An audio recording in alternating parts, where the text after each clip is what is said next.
नमस्कार बच्चों, हिंदी की कक्षा में आप सभी का पुनः स्वागत है। पिछली वीडियो में हमने पाठ 13 पढ़ा आपकी पूरक पाठ्यपुस्तक बाल महाभारत से। आज इसी श्रृंखला को आगे बढ़ाते हुए हम पढ़ेंगे पाठ 14 जरासंध। तो जरासंध कौन है, उसी के बारे में इस पाठ में हम पढ़ेंगे। तो शुरू करते हैं कि इंद्रप्रस्थ में प्रतापी पांडव न्यायपूर्वक प्रजा पालन कर रहे थे। युधिष्ठिर के भाइयों तथा साथियों की इच्छा हुई कि अब राजसूय यज्ञ करके सम्राट पद प्राप्त किया जाए। यह एक ऐसा यज्ञ होता है जिसके बाद जो राजा होता है उसे सम्राट की पदवी मिल जाती है। इस बारे में सलाह करने के लिए युधिष्ठिर ने श्री कृष्ण को संदेश भेजा। जब श्री कृष्ण को मालूम हुआ कि युधिष्ठिर उनसे मिलना चाहते हैं तो तत्काल ही वह द्वारका से चल पड़े और इंद्रप्रस्थ पहुंच गए। युधिष्ठिर ने श्री कृष्ण से कहा, मित्रों का कहना है कि मैं राजसूय यज्ञ करके सम्राट पद प्राप्त करूं, परंतु राजसूय यज्ञ तो वही कर सकता है जो सारे संसार के नरेशों का पूज्य हो और उनके द्वारा सम्मानित हो। आप ही इस विषय में मुझे सलाह दे सकते हैं। युधिष्ठिर की बात शांति के साथ सुनकर श्री कृष्ण बोले कि मगध देश के राजा जरासंध ने सब राजाओं को जीतकर उन्हें अपने अधीन कर रखा है। सभी उसका लोहा मान चुके हैं और उसके नाम से डरते हैं। यहाँ तक कि शिशुपाल जैसे शक्ति संपन्न राजा भी उसकी अधीनता स्वीकार कर चुके हैं और उनकी छत्र छाया में रहना पसंद करते हैं।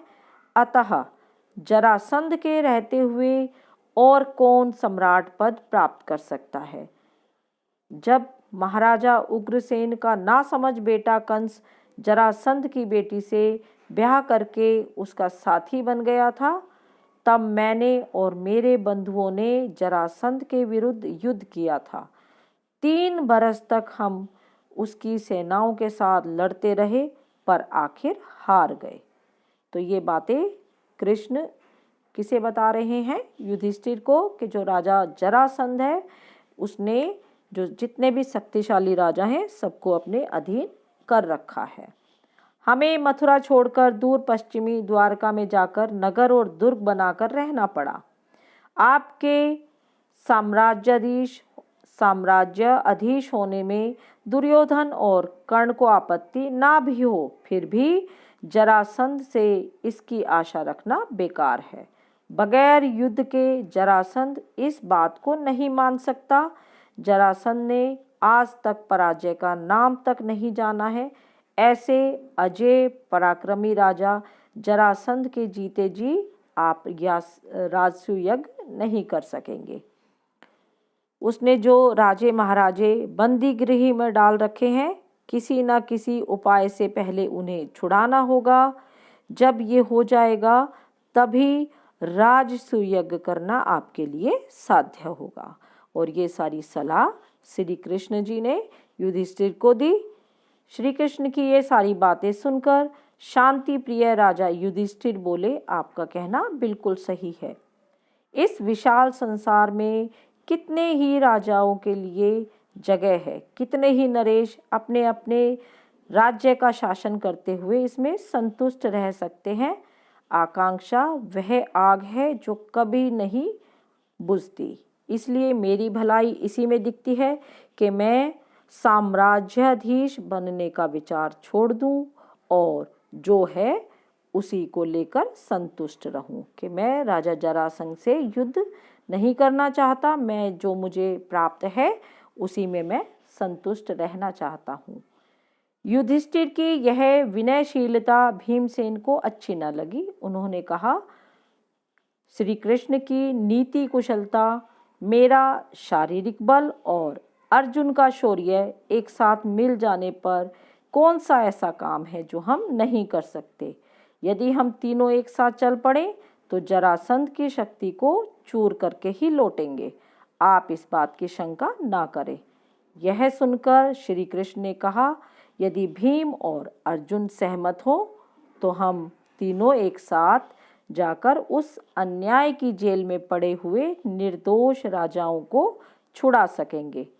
परंतु युधिष्ठिर को यह बात न जची। उन्होंने कहा, मैं तो कहूँगा कि जिस कार्य में प्राणों पर बनाने की संभावना हो उसके विचार तक को छोड़ देना ही अच्छा होगा। और यह बात सुनकर जो वीर अर्जुन थे वे क्या कहने लगे कि यदि हम यशस्वी भरत वंश की संतान होकर भी कोई साहस का कार्य न करें तो इसके लिए हमें धिक्कार है और अपने जीवन पर भी हमें धिक्कार है।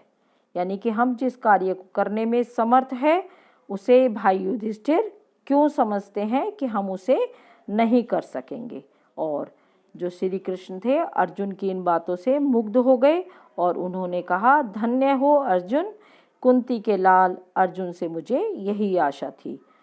जब जरासंध के साथ युद्ध करने का निश्चय हो गया तो श्री कृष्ण और पांडवों ने अपनी योजना बनाई। श्री कृष्ण, भीमसेन और अर्जुन ने वल्कल पहन लिए, हाथ में कुशा ले ली और व्रती लोगों का सा वेश धारण करके मगध देश के लिए वे रवाना हो गए। उन्होंने अपना वेश बदल लिया और रास्ते में सुंदर नगरों तथा गांवों को पार करते हुए वे तीनों जरासंध की राजधानी पहुंच गए। और जरासंध के कुलीन अतिथि समझकर उनके बड़े आदर के साथ उन्होंने उनका स्वागत किया। तीनों का उन्हें अतिथि समझा और जरासंध के स्वागत का भीम और अर्जुन ने कोई जवाब नहीं दिया। वे दोनों मौन रहे। इस पर श्री कृष्ण बोले, मेरे दोनों साथियों ने मौन व्रत लिया हुआ है, इस कारण अभी नहीं बोलेंगे। आधी रात के बाद व्रत खुलने पर बातचीत करेंगे। और जरासंध ने इस बात पर विश्वास कर लिया। तीनों मेहमानों को यज्ञशाला में ठहराकर महल में चला गया कि कोई भी ब्राह्मण अतिथि जरासंध के यहाँ आता था तो उनकी इच्छा और सुविधा के अनुसार बात करना और उनका आदर सत्कार करना यह जरासंध का नियम था। और श्री कृष्ण, भीम और अर्जुन वे तीनों ही ब्राह्मण का वेश बनाकर आए थे। तो अब रात हो गई और आधी रात के बाद जरासंध अतिथियों से मिलने आए, लेकिन अतिथियों के रंग ढंग उन्हें कुछ अजीब से लगे। उनके मन में शंका हुई। उन्होंने उनसे पूछा कि सच सच बताओ, तुम कौन हो? ब्राह्मण तो नहीं दिखाई देते। इस पर तीनों ने ही सही हाल बता दिया कि हम तुम्हारे शत्रु हैं। इससे अभी द्वंद्व युद्ध होना चाहिए। हम तीनों में से किसी एक से, जिससे तुम्हारी इच्छा हो, लड़ सकते हो। हम सभी इसके लिए तैयार हैं। तभी भीमसेन और जरासंध ने कुश्ती शुरू कर दी। दोनों वीर एक दूसरे को पकड़ते, मारते, उठाते हुए लड़ते रहे।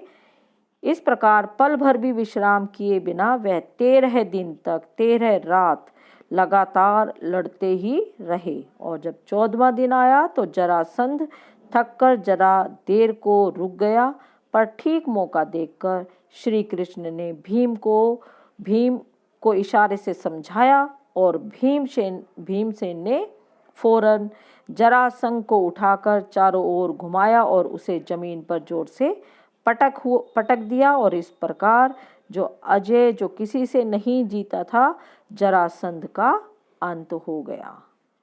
और श्री कृष्ण और दोनों जो पांडव थे उन्होंने सभी राजाओं को छुड़ा लिया जिनको जरासंध ने अपने बंदी गृह में डाल रखा था।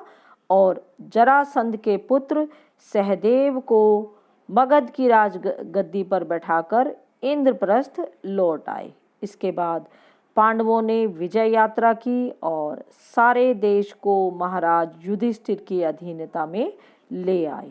अब जो विभिन्न राजा थे उनको हराकर जो युधिष्ठिर थे उसके अधीन कर दिया। अब जरासंध के वध के बाद पांडवों ने राजसूय यज्ञ किया। इसमें समस्त भारत के राजा आए हुए थे।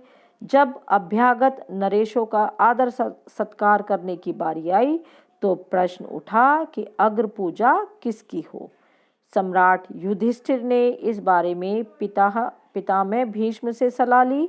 वृद्ध भीष्म ने कहा कि द्वारकाधीश श्री कृष्ण की पूजा सबसे पहले की जाए, और युधिष्ठिर को भी यह बात पसंद आई। उन्होंने सहदेव को आज्ञा दी कि वह श्री कृष्ण का पूजन करें। सहदेव ने विधिवत श्री कृष्ण की पूजा की। वासुदेव का इस प्रकार गौरवान्वित होना चेदी नरेश शिशुपाल को अच्छा नहीं लगा। जो चेदी के नरेश थे शिशुपाल, उन्हें यह अच्छा नहीं लगा कि सबसे पहले श्री कृष्ण की पूजा की। वह एकाएक उठ खड़ा हुआ और ठहाका मारकर हंस पड़ा। सारी सभा की दृष्टि अब शिशुपाल की ओर गई तो वह ऊंचे स्वर में व्यंग्य से बोलने लगे, यह अन्याय की बात है कि एक मामूली से व्यक्ति को इस प्रकार गौरवान्वित किया गया है। युधिष्ठिर को यूं आड़े हाथों लेने के बाद शिशुपाल सभा के उपस्थित राजाओं की ओर देखकर बोले कि उपस्थित राजागण, जिस दुरात्मा ने कुचक्र रचकर वीर जरासंध को मरवा दिया, उसी की युधिष्ठिर ने अग्र पूजा की। इसके बाद उसे हम धर्मात्मा कैसे कह सकते हैं? उनमें हमारा विश्वास नहीं रहा। और इस प्रकार शब्द बाणों की बौछार कर चुकने के बाद शिशुपाल दूसरे कुछ राजाओं को साथ लेकर सभा से निकल गए और राजाधिकारी जो राजाधिराज युधिष्ठिर नाराज हुए राजाओं के पीछे दौड़े। उनसे अनुनय विनय करके उन्हें समझाने की कोशिश की, लेकिन युधिष्ठिर ने के बहुत समझाने पर भी शिशुपाल नहीं माना और उसका हठ और घमंड बढ़ता ही चला गया। और अंत में शिशुपाल और श्री कृष्ण में युद्ध छिड़ गया, जिसमें शिशुपाल मारा गया और जो राजसूय यज्ञ था वह संपूर्ण हुआ और राजा युधिष्ठिर को राजाधिराज की पदवी प्राप्त की गई। तो बच्चों, यह तो था पाठ 14 जरासंध। तो आज के लिए इतना ही। धन्यवाद। शुभ दिन।